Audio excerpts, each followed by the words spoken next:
सबसे बड़ा यही तो है। Okay on. आज हम खुर्शीद मलिक जी के साथ हैं और आज हम उनसे बातचीत करेंगे कई विषयों पर। हम आज बात करना चाहेंगे अखिल भारतीय गौरक्षा महासंघ के संदर्भ में। खुर्शीद मलिक जी। जी सर। देखिए सर, मेरा नाम तो आपने बोल ही दिया है।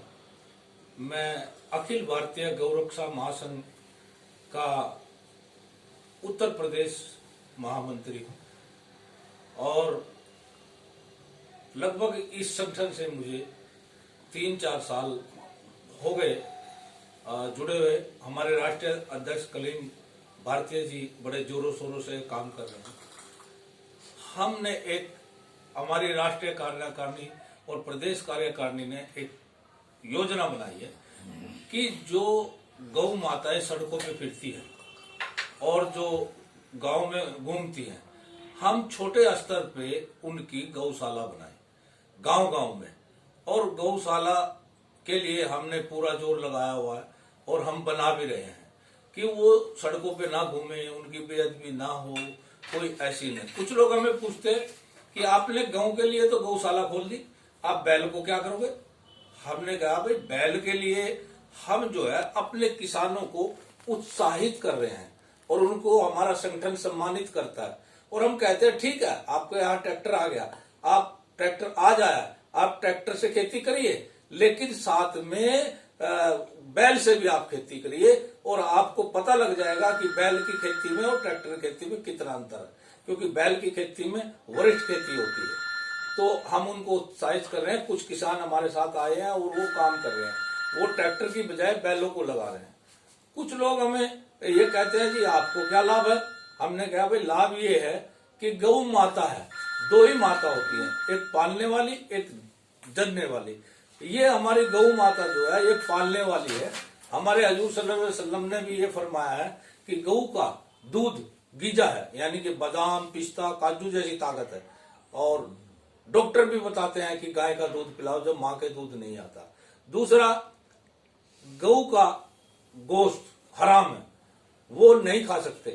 तो हम उस दिशा पे काम कर रहे हैं कि जो मुस्लिम लोग हैं हम उनको समझा रहे हैं कि भैया अपने नबी की सुन्नत पे चलिए, अपने नबी की बात मानिए और अपने नबी के जो संस्कार है उसको आप चलाइए। ठीक है, तो उस पे हम मुहिम हमारी चल रही है। हम बैलों के लिए भी काम कर रहे हैं और गौ माता के लिए भी काम कर रहे हैं। आप अखिल भारतीय गौरक्षा महासंघ के बारे में कुछ जानकारी देना चाहेंगे? सर देखिए, ये तो एक हमारा ऐसा संगठन है। हम इसमें जो हमारे पदाधिकारी हैं वो सबसे पहले हम उसको सिखाते हैं गौ माता का प्रेम और देश प्रेम। क्योंकि देश प्रेम होगा तो गौ माता से भी प्रेम करेगा और जो गौ माता से प्रेम करेगा वो देश को भी प्रेम करेगा। हम चाहते हैं कि जन जन तक इस योजना ये पहुंचे और सब समझ जाए। और हम एक चीज कहना चाहते हैं, अक्सर आता है भाई इस्लाम धर्म में तो गायों को काटते हैं, लेकिन नहीं, इस्लाम धर्म अलग है। क्योंकि जो इस्लाम को मानता है उसमें तो हत्या ही नहीं है, हत्या ही बंद है, हत्या कर ही नहीं सकता जो इस्लाम को मानता है। और मुसलमान एक पद्धति है, मुसलमान इस्लाम नहीं है।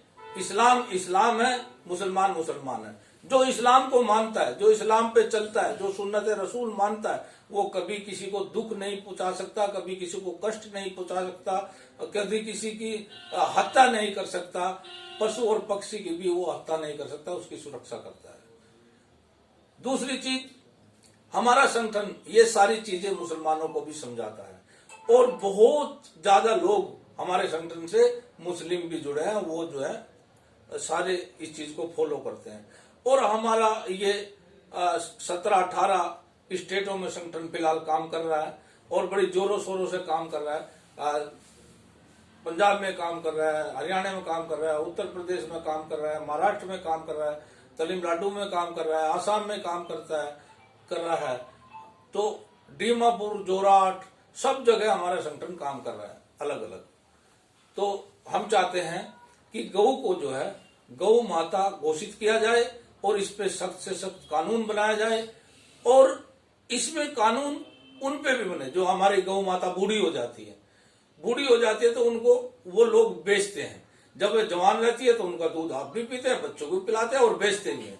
लेकिन फिर वो जो है कसाईयों को बेच देता है। क्यों?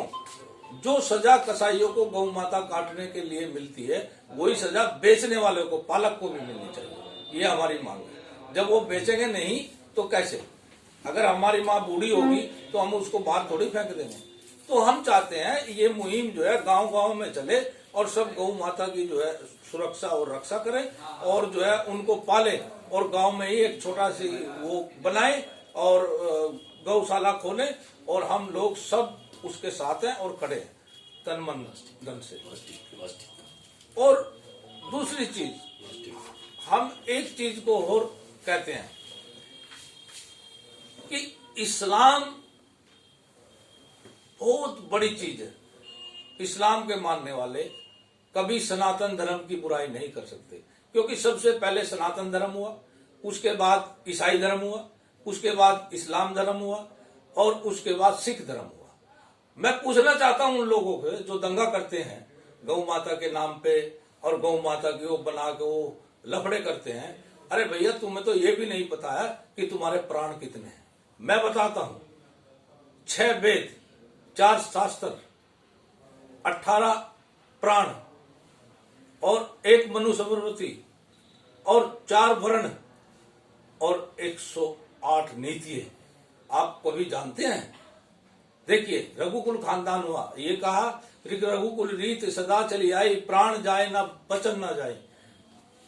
अब गोपालक कृष्ण जी के वंशज है, उन्होंने देखिए सारी चीजें राजपाट छोड़ने के बाद उन लोगों ने गौ माता का पालक किया, गौ माता का हुआ और उनके आशीर्वाद से वो जो है वहां पहुंचे कि वो वहां के बादशाह बन गए, वहां के राजा बन गए।